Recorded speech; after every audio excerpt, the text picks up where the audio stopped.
Boa noite para você, seja bem-vindo ao Jornal da Record. Reajustes de planos de saúde estão suspensos até dezembro. São Paulo libera esportes e parques. Belo Horizonte muda horários do comércio. E o herói brasileiro na final da Liga Europa. Agora, no Jornal da Record. Oferecimento App Bradesco, reinventando para ficar do seu jeito.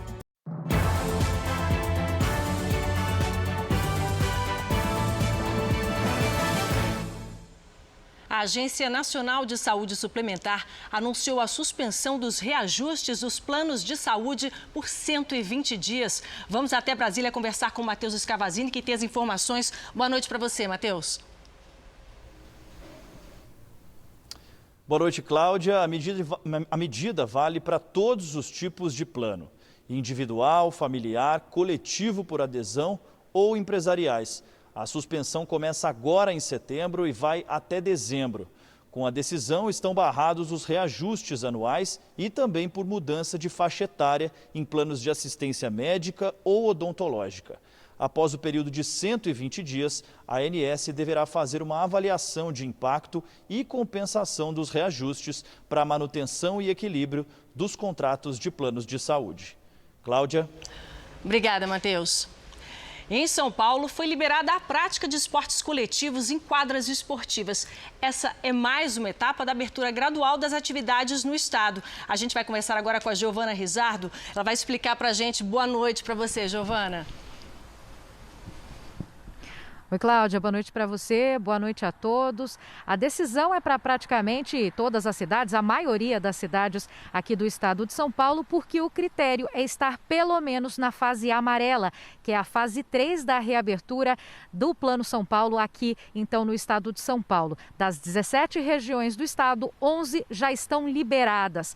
O Centro de Contingência do Coronavírus foi quem autorizou, então, as modalidades coletivas a funcionarem, a voltar, então, às atividades. Os treinos e as competições, eles estão liberados, podem acontecer, só que sem público. As medidas de segurança, elas continuam as mesmas. Então, o distanciamento entre as pessoas, o uso de máscaras, também a higienização das mãos. Só para relembrar, Cláudia, algumas das modalidades que já foram liberadas no estado: o futebol, o automobilismo, o ciclismo, atividades como o vôlei, o tênis, futsal, o Novo Basquete Brasil e a Liga Nacional de Futsal. A partir da segunda-feira, os 70 parques aqui da capital voltam a funcionar, a abrir em horário normal durante toda a semana. Só nos finais de semana é que eles continuam fechados. E apesar dessa reabertura gradual que tem acontecido aqui no estado de São Paulo, o governo prorrogou a quarentena até o dia 6 de setembro. Cláudia. Muito obrigada, Giovana. Uma ótima noite para você. A Justiça negou o pedido do Sindicato das Escolas Particulares para a retomada das aulas presenciais na cidade de São Paulo em setembro. O sindicato disse que vai recorrer da decisão. O governo do estado programou reabertura em 8 de setembro para aulas de reforço escolar e aulas presenciais a partir de 7 de outubro, mas admitiu que pode rever a decisão. Belo Horizonte ampliou a reabertura da economia e quem tem os detalhes das medidas que entram em vigor na segunda-feira é a Virgínia Nalon. Muito boa noite para você, Virgínia. Oi, Cláudia, boa noite para você. A cidade deu mais um passo para a retomada das atividades econômicas. O comércio vai funcionar de segunda a sexta e em 2 horários, das 11 às 19 para as lojas de rua e das 12 às 20 para os shoppings. Restaurantes e bares vão poder agora servir o almoço, porém sem o consumo de bebida alcoólica. As praças já foram reabertas, mas os parques ainda não. Esses só no dia 29. O funcionamento desses setores vai exigir as medidas de higiene já conhecidas. E, segundo a Prefeitura, essa retomada pode ser revista a qualquer momento. Cláudia. Muito obrigada, Virgínia, pelas suas informações. Uma ótima noite para você. De acordo com os dados do Ministério da Saúde, o Brasil tem 3.532.330 casos de coronavírus, com 113.358 mortos. São 1.054 registros de mortes nas últimas 24 horas. Nesse mesmo período, 17.000 348 pessoas se recuperaram da doença. No total, 2.670.755 pacientes estão curados da Covid-19 e 748.217 seguem em acompanhamento. Uma vacina experimental contra a Covid-19 vai ser testada em 3.000 voluntários na Argentina. O ensaio clínico de fase 3 da farmacêutica chinesa Sinopharm é o último antes da aprovação. 15.000 pessoas também participam de testes nos Emirados Árabes Unidos. No Brasil, o Paraná vai ser voluntário. A candidata à vacina foi produzida a partir do vírus inativo e gerou anticorpos na fase inicial de testes em humanos. Em Pequim, autoridades de saúde anunciaram nesta sexta-feira que as máscaras não são mais obrigatórias. A capital chinesa registrou 13 dias seguidos sem novos casos de coronavírus. É a segunda vez que as diretrizes são relaxadas, mas muitas pessoas ainda usam máscaras na cidade.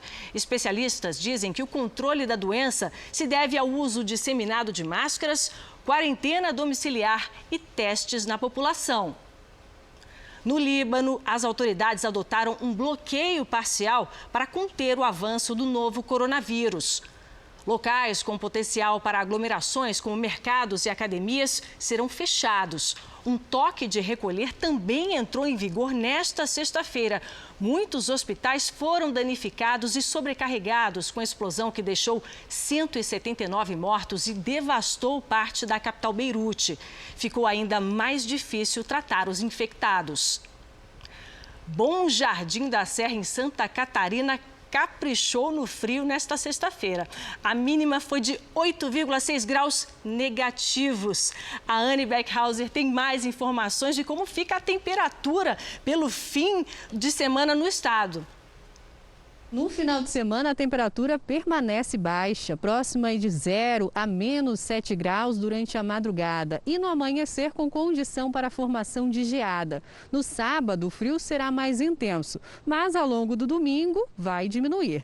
Na Grande Florianópolis e no litoral norte, apesar da chance de geada ser menor, a temperatura mínima deve variar de 3 a 6 graus. Na tarde desta sexta-feira, pelo menos 3 cidades do Planalto Norte catarinense registraram neve: São Bento do Sul, Itaiópolis e Mafra. Que frio, hein? Temperaturas abaixo de 0 também em grande parte do Rio Grande do Sul. E o repórter Vitor Costa tem mais informações pra gente. Boa noite, Vitor. Muito boa noite, Cláudia. Boa noite a todos. A queda de neve presenciada em pelo menos 9 cidades do estado não deve se repetir, segundo os meteorologistas. Em Quaraí, na fronteira oeste, onde a temperatura registrada foi a mais baixa do estado, fez 5 graus negativos. E os campos em São José dos Ausentes ficaram cobertos com a geada. Em Ijuí, a grama foi coberta por uma camada de gelo. E as temperaturas ainda seguem baixas, com previsão de muita geada para os próximos dias. O setor de turismo comemora a movimentação, considerada a maior desde o início da pandemia. Cláudia? Muito obrigada, Vitor. O direito na internet foi o tema desta sexta na Live JR. O professor de Direito da PUC, Vitor Moraes de Andrade, foi entrevistado pelos jornalistas Cristina Lemos, Celso Freitas e Luiz Fara Monteiro. A Lei Geral de Proteção de Dados, da forma mais simples, ela vai cuidar do que hoje é mais precioso para todos nós. As nossas informações, os nossos dados, de alguma forma, tudo que se acompanham do nosso comportamento, informações, acabam refletindo em vários aspectos da nossa vida. Nos produtos e serviços que nós recebemos,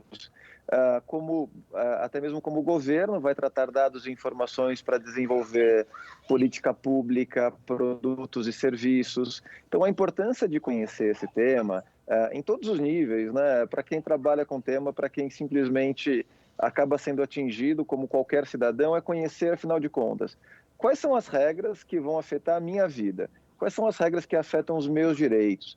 Qual é o limite de utilização das minhas informações e dos meus dados, tanto por parte do setor privado para produtos e serviços, como também por parte do próprio governo para desenvolver políticas públicas. Então, a ideia da lei é estabelecer esses parâmetros do que pode ser feito e do que não pode ser feito relativo à utilização dos nossos dados pessoais. Eu tenho informação de que a lei, a validade dela expira no próximo dia 26 e que é a partir daí o que acontece? O que o senhor tem a nos dizer quanto à necessidade de revalidação da lei? O que a gente precisa falar, né, para as pessoas que estão nos ouvindo? Nós já temos uma lei de proteção de dados. Essa lei, por uma medida provisória, entraria em vigor em maio do ano que vem, só que essa medida provisória não foi votada e o prazo máximo para votação é agora, 26 de agosto. Então, só semana que vem que a gente vai poder saber quando entra em vigor. Se ela já estará em vigor a partir da semana que vem ou se isso vai ficar para maio. De qualquer forma, conhecer a lei, as regras, os princípios, já é importante desde já. Desde 2018, as empresas vêm trabalhando para isso. Em caso dessa medida provisória caducar e a lei entrar em vigor agora, não seria uma temeridade, até porque nós não temos sequer uma autoridade nacional da Lei de Proteção de Dados? Sem uma autoridade hoje, fica um pouco capenga a aplicação da lei. Então, eu acho que o cenário e a mensagem que tem que ficar há um apoio unânime para que o Brasil tenha uma lei geral de proteção de dados. Todos que eu acompanho, movimentos da sociedade civil, movimentos empresariais, academias, todos defendem a lei. E nesse momento o que se pede a lei é tão importante que a gente precisa ter com segurança.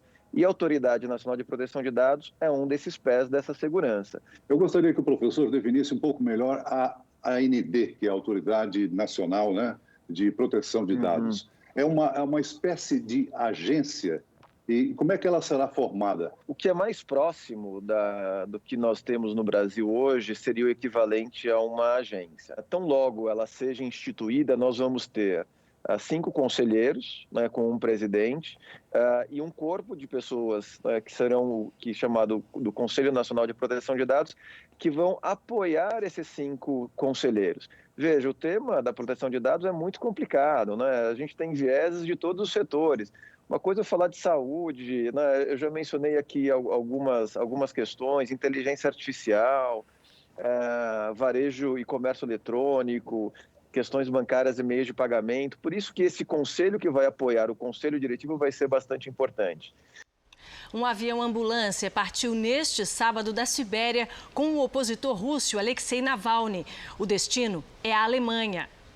Os médicos russos afirmaram que Alexei teve uma desordem metabólica causada pelo baixo nível de açúcar no sangue. A família acusa envenenamento. Navalny é adversário político do presidente Vladimir Putin e já foi preso diversas vezes. O corpo de Robert Trump, irmão do presidente Donald Trump, foi velado nesta sexta-feira. O presidente dos Estados Unidos e a primeira-dama Melania participaram de um culto reservado na Casa Branca. Robert morreu no sábado passado. Ele tinha 71 anos, era executivo do setor imobiliário e sempre deixou os holofotes para o irmão mais velho. O governo da Turquia reconverteu a igreja histórica de Chora em uma mesquita nesta sexta-feira. A igreja medieval de São Salvador em Chora é um dos edifícios bizantinos mais celebrados de Istambul. Foi construída perto dos muros da antiga Constantinopla e tem mosaicos e afrescos bizantinos do século XIV que retratam passagens bíblicas. Foi a segunda igreja convertida em mesquita pelo atual governo turco. O BNDES, Banco Nacional de Desenvolvimento Econômico e Social, arrecadou 73 milhões de reais em doações que serão usadas no enfrentamento do coronavírus. A gente vai voltar a Brasília, então, para conversar com o Matheus Scavazini. Matheus. Cláudia, esse valor envolve doações de 1.680 pessoas físicas e 30 empresas, além do próprio BNDES, que contribuiu com R$1 a cada real doado. O dinheiro veio de recursos não reembolsáveis do Fundo Social do banco. Os valores serão encaminhados para a campanha Salvando Vidas, para a compra de materiais, insumos, equipamentos de proteção para profissionais de saúde que atendem pelo SUS. Mais de 30 milhões já foram usados e todas as compras vão atender 268 hospitais em 218 cidades de 26 estados. O projeto continua até outubro para doações acima de R$100 mil. Cláudia. Obrigada, Matheus. A Caixa vai abrir 770 agências neste sábado para o saque do auxílio emergencial e do fundo de garantia. Pedro Paulo Filho vai conversar com a gente direto do Rio de Janeiro. Boa noite para você. Oi, Cláudia, boa noite para você, boa noite a todos. Olha, o serviço vai estar disponível das 8 da manhã até o meio-dia. Mas só serão atendidos os trabalhadores nascidos em junho para o saque do auxílio emergencial e também para aqueles que fizeram aniversário em março. Nesse caso, para a retirada do dinheiro referente à parcela do fundo de garantia. Essas restrições são para evitar aglomerações tanto nas agências como nas casas lotéricas. Para os nascidos nos outros meses, o banco informa que os prazos para depósito em conta e saques em espécie vão continuar conforme o calendário estabelecido. Isso que vai prosseguir até dezembro. Cláudia. Muito obrigada, Pedro Paulo. Uma ótima noite para você.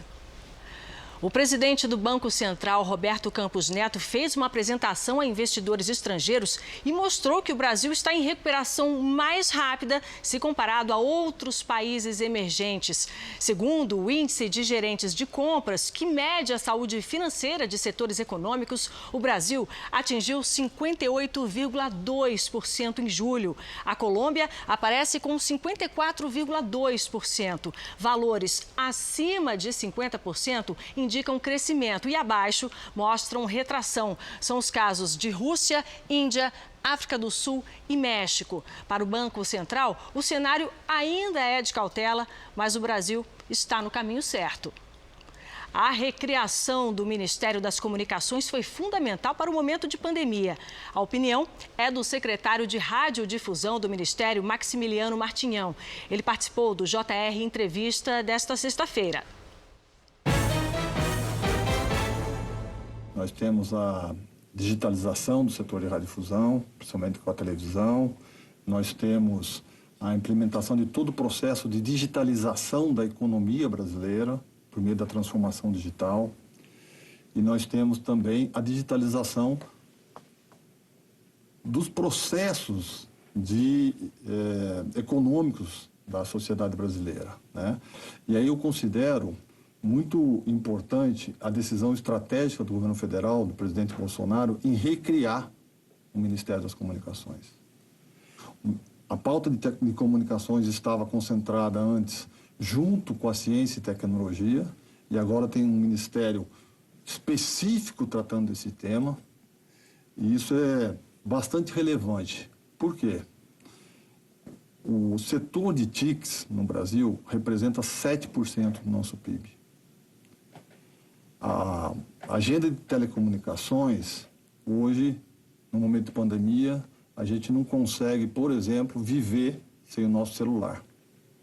As pessoas em casa estão assistindo aula, estão recebendo notícias de seus familiares por meio de seus celulares, e mais a inclusão digital vai ser importante. Do outro lado, a radiodifusão vem prestando um serviço fundamental ao país. Não fosse a radiodifusão, hoje em dia, milhares de crianças no país não estariam assistindo suas escolas. Porque, por meio da radiodifusão, as crianças estão tendo aulas. E a radiodifusão, hoje, responde por 1% do PIB brasileiro, emprega em torno de 700 mil pessoas no Brasil todo. Então, eu considero que os desafios para o setor de comunicações são enormes, mas o governo federal tomou uma decisão muito importante ao recriar o Ministério das Comunicações para dar destaque a essa pauta. Isso que eu ia perguntar para o senhor, o que muda exatamente com a recriação desse Ministério das Comunicações, ainda mais nesse momento que a gente está vivendo agora? Temos um ministro de Estado, o ministro Fábio Faria, um experiente deputado e agora ministro, que está responsável por elaboração de todas as políticas de telecomunicações e por todas as políticas relacionadas à radiodifusão e também pela comunicação social do governo federal. Tá? Esse ministério que nasce com essa competência, ele nasce também alinhado com o que há de mais moderno no mundo. Secretário, o setor espera isonomia na disputa de mercado com as empresas de internet que pagam menos impostos, né? Como é que está sendo tratado essa questão? Aquelas aplicações que são disponibilizadas via internet, elas nascem livres, leves e soltas, enquanto nós temos os serviços tradicionais regulados de maneira muito pesada, com diversas exigências do poder público.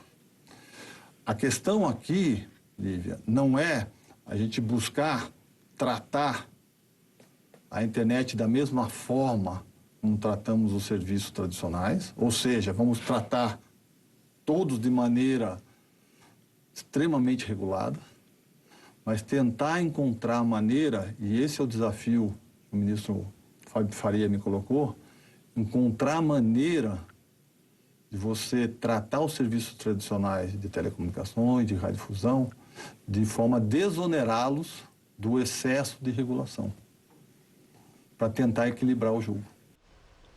O ministro Alexandre de Moraes, do Supremo Tribunal Federal, autorizou o depoimento à Polícia Federal do deputado Aécio Neves, do PSDB de Minas. O motivo é um inquérito sobre obras da época em que ele era governador.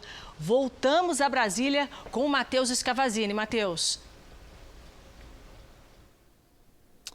Cláudia, a investigação apura irregularidades na construção da cidade administrativa durante a gestão de Aécio Neves entre 2007 e 2010. O valor da obra foi de aproximadamente 1 bilhão e 800 milhões de reais. Aécio é acusado de corrupção e peculato. Na defesa, o deputado tinha conseguido suspender o depoimento com o argumento de que não teve acesso a informações do inquérito ou que as informações vieram incompletas. Segundo a Polícia Federal, todas as informações foram compartilhadas. A Procuradoria-Geral de Minas Gerais alegou que os advogados de Aécio tentavam atrasar a apuração. Além do ex-governador, outras 11 pessoas foram indiciadas. Cláudia. Obrigada, Matheus. Uma ótima noite para você. E agora o assunto é futebol. O Sevilha da Espanha venceu a Inter de Milão e conquistou a taça da Liga Europa. O herói da partida foi um jogador brasileiro. A decisão foi na Alemanha e quem saiu na frente foi a Inter. Lukaku sofreu pênalti. Ele mesmo cobrou e colocou o time italiano em vantagem. O Sevilha reagiu. De Jong marcou 2 gols de cabeça e virou o placar para os espanhóis, 2-1. Só que no lance seguinte, Godin, também de cabeça, marcou o segundo da Inter. Nos minutos finais, o brasileiro Diego Carlos entrou em ação. Ele aproveitou a sobra do cruzamento e marcou de bicicleta o gol da vitória do Sevilha, 3-2. O time espanhol é o maior campeão da Liga Europa com 6 troféus. E essa edição do Jornal da Record termina aqui. Outras informações no Fala Brasil, edição de sábado, às 7h30 da manhã. Boa noite.